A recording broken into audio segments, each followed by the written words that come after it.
Are they pushing main door?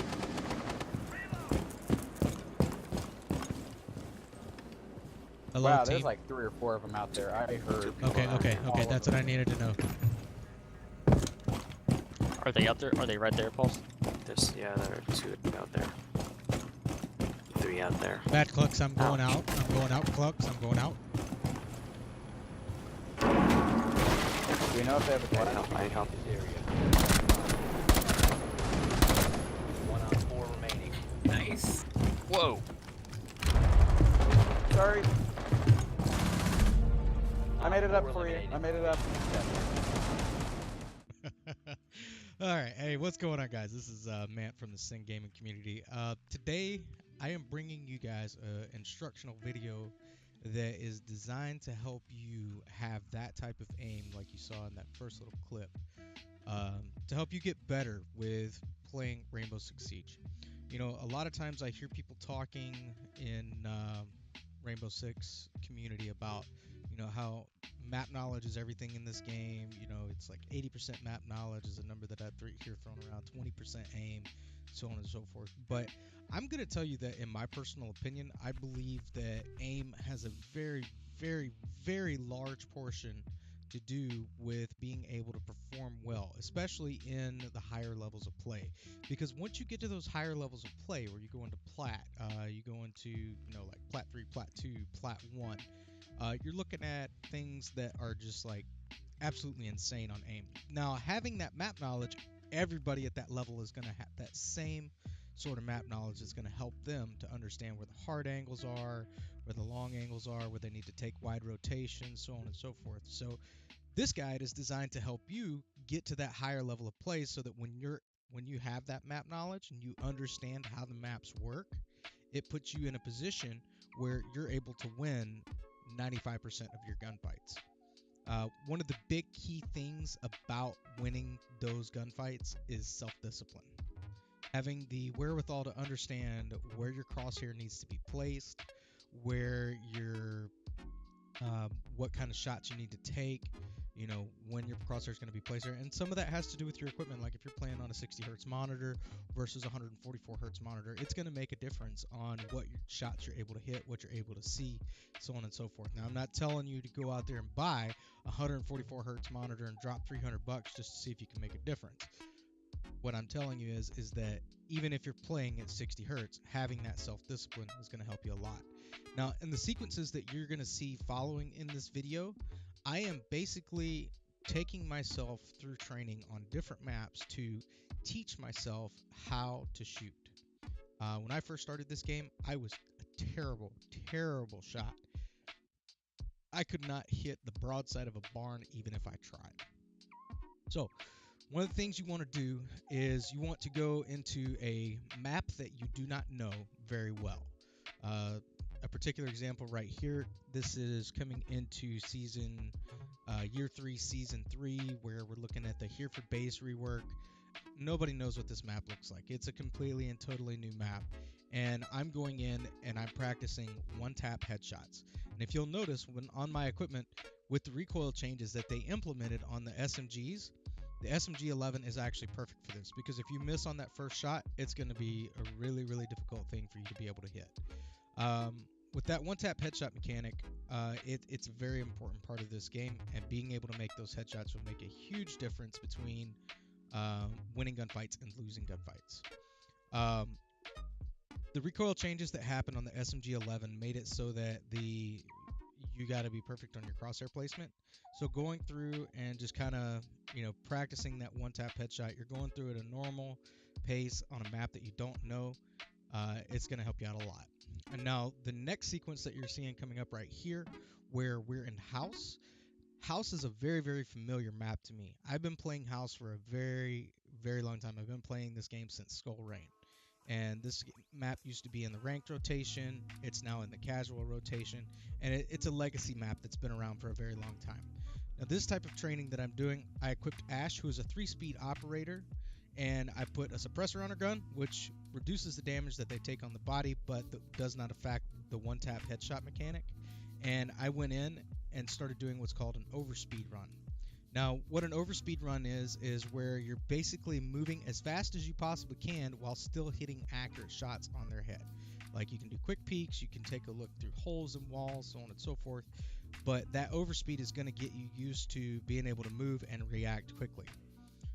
You're going to have to do this on the 3 different levels. Start out on normal so that you get yourself accustomed to crosshair placement on where those headshots are going to be. Go to hard and then move to realistic. Once you get to realistic, a lot more of the mechanics of what you would see in a normal game come into play, such as fast peeking, making sure that your targets are lined up perfectly when you're coming around a corner, so on and so forth, and gathering information and intel. Because on that realistic mode, you get 3 shots, you're completely dead. In overspeed mode, you shouldn't be spending that time on a map that you don't know, because if you spend that time on a map that you don't know, you're not going to be able to really practice running through very fast, because you're going to be trying to figure out, oh, where am I at? What am I doing? I don't even know where this room goes. I don't know what's happening. If you're wanting to learn map knowledge and whatnot, I highly recommend that you go into like a custom game mode with like sledge, smash through the walls, smash through the floors, learn the room names, so on and so forth, and how everything connects. Don't spend that time where you're trying to learn how to aim on that time where you're trying to learn the map at the same time. It just does not help you out at all. And in this last sequence, I take out the last 3 guys within quick order. That's particularly over in a very, very short period of time. Now, on the last part that I'm showing right here, basically what we're doing is we're taking the elements of the overspeed, taking the elements of the one-tap headshot mechanics, and we're combining them together and going into like a quick peek format. So what you want to do is you want to work on those quick peeks as quick as you possibly can. You can choose any operator that you want. You can use a 2-speed, a 3-speed, somebody that's going to be fast, that's going to help you gather that intel and that information as quickly as is possible. The quick peek mechanics in this game in particular apply a lot to online gameplay, because in any FPS you got that lag that comes from your ping. Basically, it shows that it's basically you coming out of a corner, somebody shoots at you, but they're actually shooting at something that's not actually there anymore, because you've come out and you've gone back to the corner that you were in before. It's really, really effective in the online shooter world because of the fact that you've got that latency that occurs. One of the things that I recommend when you're going through and you're doing these quick peeks and whatnot is choosing somebody that you're comfortable with as far as an operator is concerned. I chose to go with Sledge. He was one of my favorite operators. And the other thing you want to practice as you're doing this, as you can see, I'm coming around the corners. And as I'm coming around the corners, I'm doing what's called a slicing the pie method. So basically, I'm peeking the room a little bit at a time to make sure that there are no enemies present. Now I hear the bomber is there, come around the corner, and I immediately fire at him. And I also notice the visual acuity that was there. So my advice to you guys, take each and every one of these sequences that you're doing, and once you get each one practiced individually through that self-discipline, you've got that first sequence where you're tapping the headshots, the second sequence where you're running through as quickly as you possibly can, third sequence you're doing those quick peeks, and your fourth sequence is going to be a combination of all 3. You're trying to do that overspeed one-tap headshot while you're quick peeking at the same time, and that's the point at which you're on that realistic terrorist hunt mode, trying to combine everything together. Continue to play at that mode until you feel really, really comfortable with it. And then I want you to try to go back to a normal or a hard mode. You're going to notice that it's extremely, extremely easy to play those 2 modes of Terrorist Hunt when you have been playing on the realistic for a while. Anyways, guys, yeah, that's pretty much it. I am, this is what I recommend that you guys do. Make it as part of a regular practice regimen. Do it like for an hour a day, 2 hours a day, and think of it just like you're going to work out at the gym. You're not going to see results from working out for a single day. You're going to see results from continued discipline of going to that gym every single time that you get an opportunity, working on your arms, working on your legs, drinking that whey protein, doing whatever you need to do in order to get better.